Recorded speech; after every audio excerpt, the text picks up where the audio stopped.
تعلیم و تربیت درست و خوانندگان را در روحیه خودشناسی به کمال رسانیدن وظیفه مهم برای آموزگاران بوده و چنانچه به مشاهده می رسد در مؤسسه های تعلیمی ناحیه جلال‌الدین بلخی جهت این مسئله چاره های مشخص راه اندازی گردیده است. خوانندگان این درگاه مقدس با شرایط پیدا گردیدن کوشش می نمایند دانش خوب و اعلی داشته باشند و آموزگاران در نوبت خود وظیفه دارند بر عوض دستگیری های دولت و حکومت که همه ساله به این ساحه مهم غمخواری های بمثل روانه گردیده است شاگردان را مسلح با دانش های زمانوی به کمال رسانند. چون به مشاهده می رسد برای پیشگیری از بیماری های سیرایتی در سیمخانه های تعلیمی قاعده های بهداشتی و وضعی سانیتری و با محلول های آنتیسپتیکی تامین بوده و در شفاعت بعضی از مؤسسه ها برای سری وقت کمک اولیه طبی رسانیدن به خوانندگان بامگاه های سلامتی و مرکز های سلامتی فعالیت می نمایند که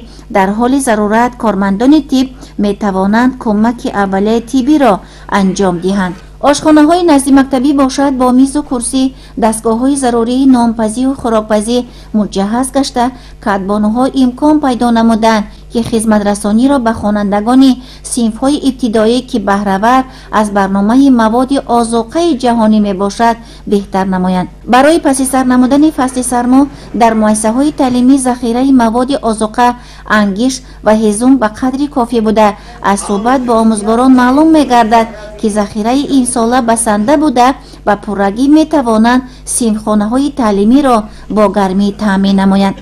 کارهای آبادانی و تازه‌کاری را در مؤسسه تحصیلات میانه عمومی رقم 8 میتوان خوب ارزیابی نمود. تمام صنفخانه‌های تعلیمی با در و تیره‌های های پلاستیکی مجهز گشته خوانندگان در صنفخانه‌های تازه و برهوا و تعلیم و تدریس فراگیر شدند. آموزگاران ابراز داشتند که سال روان با دستگیری مقامات محلی ناحیه صاحبکاران شرایط مساعد در صنفخانه‌های تعلیمی کابینت‌های فنی و متدی مهیا گردیده است. 10 نفر کارمندان به تازگی صحنه مؤسسه وابسته گردیدند و پیوسته نظارت برده می شود حالت سانیتری آشخانه نزد مؤسسه و راهرو و میدانچه ورزشی خوانندگان. از حساب بودجه مکتب سال روان راهروهای مؤسسه منفرش گردیده و درختان سایه‌افکن به حسن مکتب حسن دیگر ضم نموده است. بالاپوش برخی از مؤسسه های تعلیمی پوره تعمیر یافتند که تا این مدت تعمیر طلب بودند